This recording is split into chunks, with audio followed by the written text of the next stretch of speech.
Last summer felt like the perfect chance to break away from the usual routine and dive into something unforgettable. My friends and I had been planning a road trip for months. Nothing too crazy, just a few weeks cruising through backroads and small towns, chasing sunsets and chasing the kind of freedom only summer can give. We piled into my old hatchback one Friday afternoon, the car loaded with backpacks, snacks, and a playlist that promised endless miles of good music. Spirits were high, jokes were flying, and the road stretched out ahead like an open invitation. We drove for hours, the sun slipping lower as we wound through stretches of highway bordered on all sides by dense woods. The trees grew thicker, their shadows stretching long and dark as twilight approached.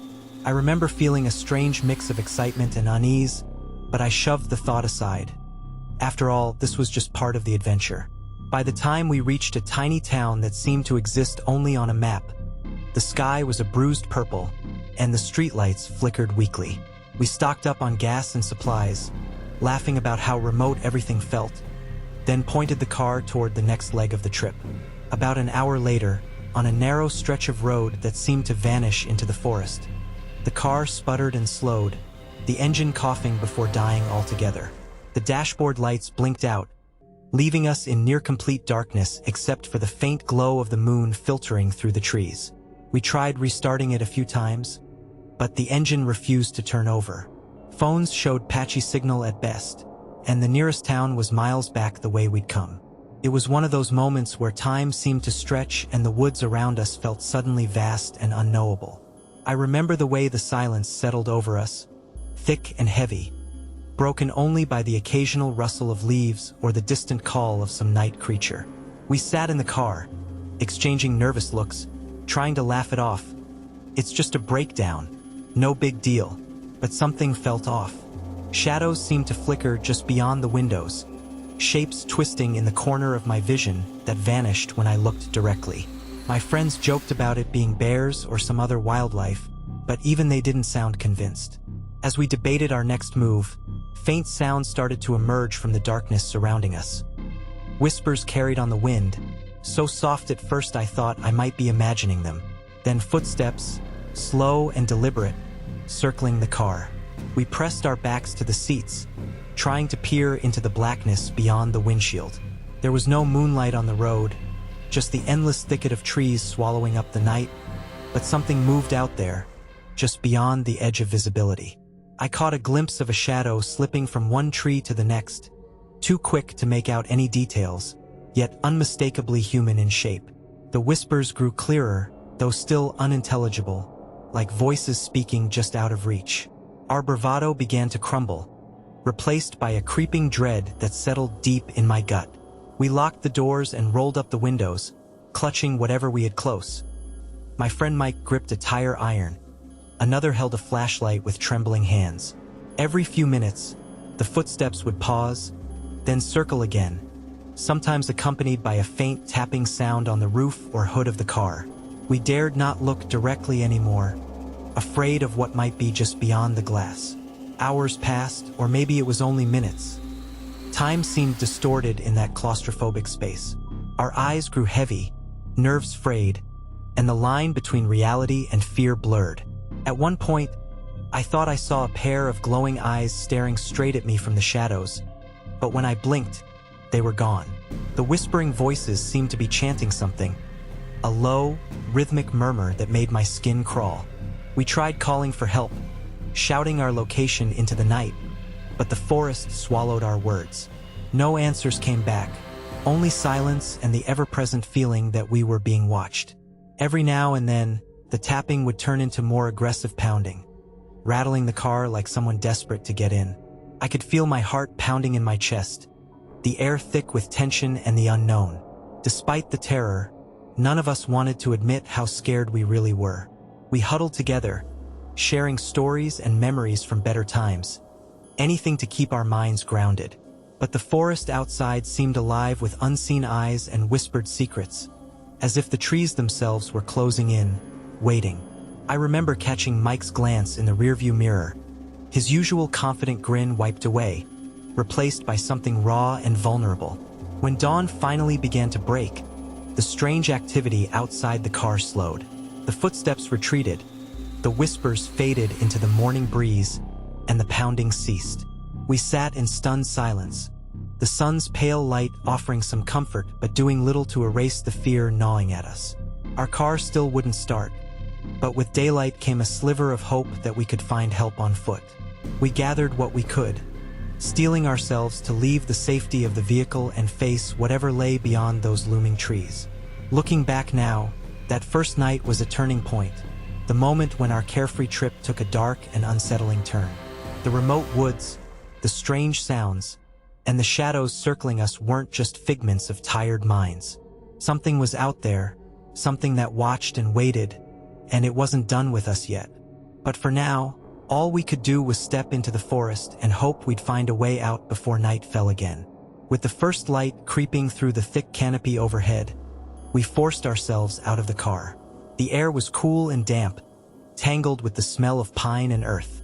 Our footsteps crunched softly on the gravel shoulder as we moved away from the broken-down vehicle, each step carrying the weight of uncertainty. The forest felt endless, an ocean of green shadows and twisted branches that seemed to close in behind us with every turn. We had no clear direction, only the hope that walking would eventually lead us to help.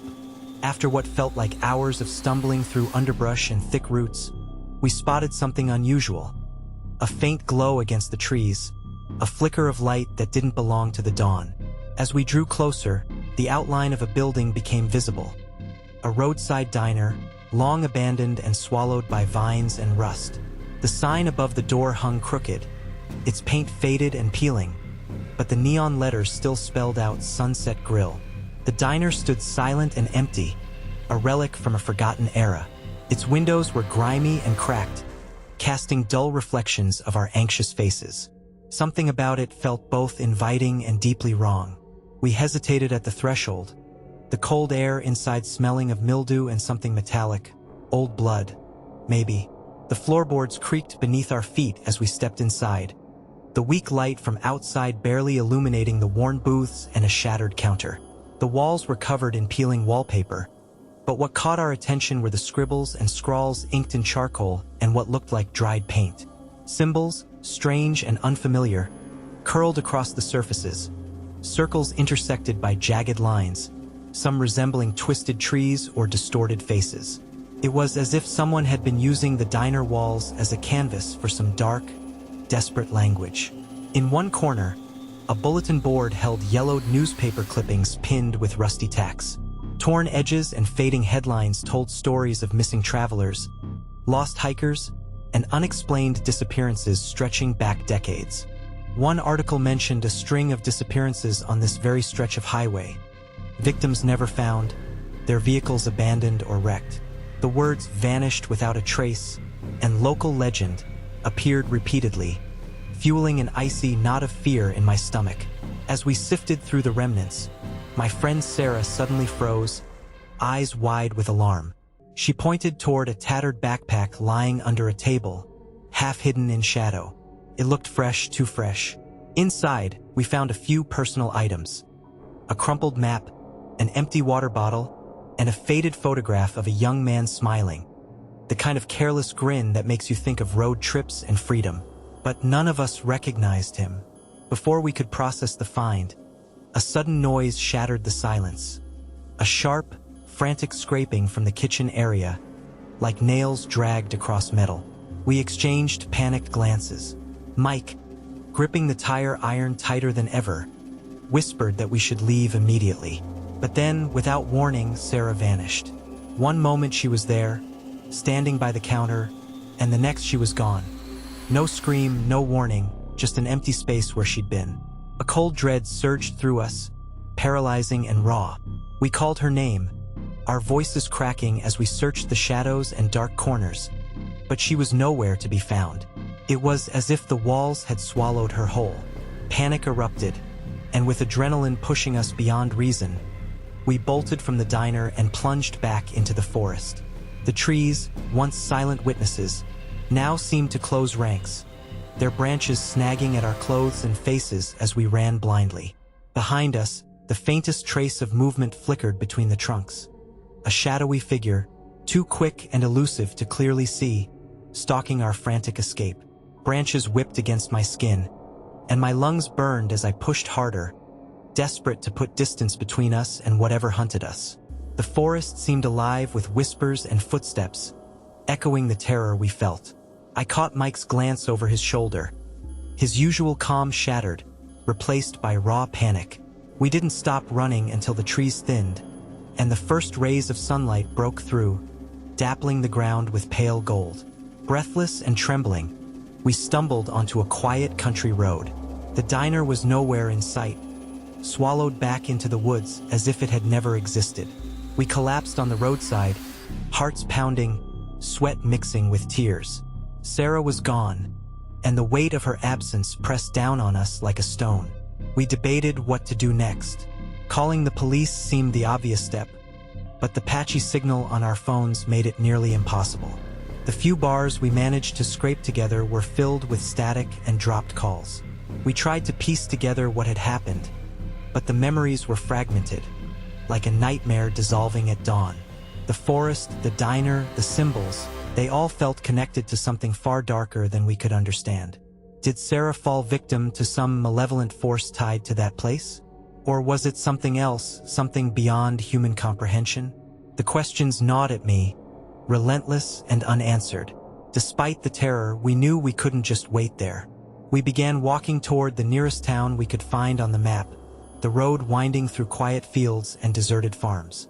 Every shadow seemed to stretch longer, every rustle in the grass a potential threat. We kept our voices low, sharing whispered theories and half-formed plans to keep each other safe.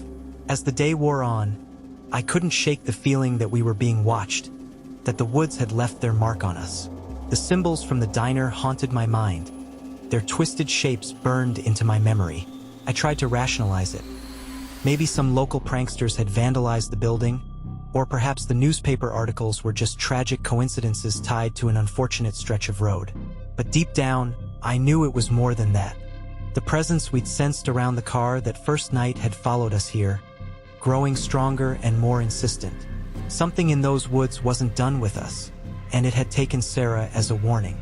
With every passing moment, the weight of that realization pressed heavier on my chest, and I wondered how many others had vanished before us, swallowed by the darkness and forgotten. We pressed on, desperate to reach safety but haunted by the knowledge that the nightmare was far from over. Returning home after that harrowing trip felt like stepping back into a world that no longer made sense. The familiar sights and sounds, my bedroom, the hum of the city outside, the comforting routines I once took for granted, now seemed distant and hollow. The forest, the abandoned diner, the sudden disappearance of Sarah, they clung to my mind like shadows I couldn't shake, coloring every moment with unease. In the days that followed, I was haunted by nightmares. At first, they were vague, fleeting images of dark trees and whispered voices, but soon they grew vivid and relentless. I'd wake in the middle of the night, heart pounding, drenched in sweat, convinced I could hear footsteps pacing just outside my window or soft tapping on the walls. Sometimes, I'd find bruises on my arms and legs, small, dark marks that appeared overnight without explanation. I showed them to my parents, who chalked it up to sleepwalking or accidental bumps, but I knew better. News reports began to surface about other travelers disappearing along the same stretch of highway, their stories eerily mirroring ours. A local news anchor spoke somberly about the increasing number of missing persons cases and the frustration of law enforcement unable to find any leads. Some reports mentioned strange symbols found near abandoned campsites, reminiscent of the markings we'd seen in the diner. The realization hit me hard. Our experience wasn't an isolated incident. Something was wrong with that road, something dark and persistent. I tried to tell the authorities about the diner and the symbols, but my story was met with skepticism. Without physical evidence or Sarah's body, it was easy for them to dismiss our claims as exaggerations fueled by fear and stress. Friends and family urged me to move on, to forget the trip and focus on the present. But no amount of reassurance could quiet the gnawing sense that something unseen was still watching, waiting. I found myself unable to drive on highways, especially after dark. Even the thought of road trips filled me with dread. The The freedom I once associated with travel had been replaced by a paralyzing anxiety. Every shadow on the road, every flicker of movement in the trees made me flinch. I avoided camping trips, hikes, and any place that resembled the dense woods where we'd nearly lost ourselves. The forest had become a symbol of fear, a place where safety was an illusion. Sleep became a battleground. The nightmares never fully ceased, and sometimes I'd wake to find strange symbols scratched into the fogged glass of my bedroom window or scrawled faintly on the walls. Marks I was sure I hadn't made. I questioned my sanity, wondering if the experience had broken something inside me, leaving me vulnerable to hallucinations and paranoia. But the bruises and the lingering feeling of a presence told another story. In the quiet moments, I would replay the trip over and over, trying to piece together what had happened to Sarah and what lurked in those woods. Was it some malevolent spirit tied to the land? A human predator hiding in the shadows? Or something else entirely beyond understanding? The symbols haunted me most. Their twisted shapes seemed to mock any attempt at explanation, as if they belonged to a language meant to trap the mind.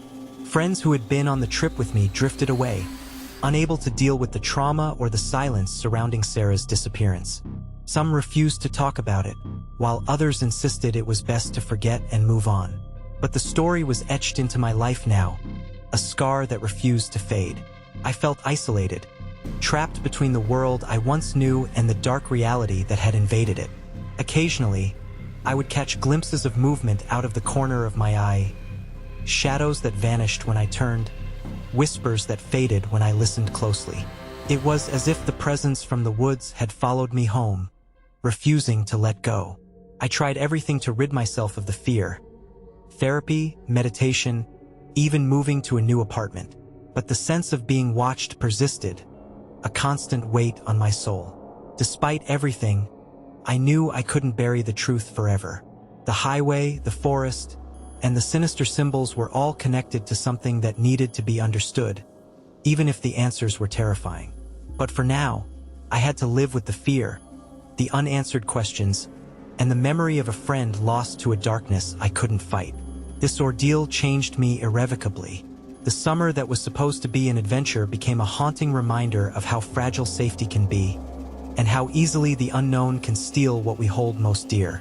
I no longer saw the open road as a promise of freedom, but as a gateway to shadows waiting just beyond the headlights. The nightmares and bruises remain, and with them, the lingering dread that what took Sarah may one day come for me, or for someone else traveling those cursed woods.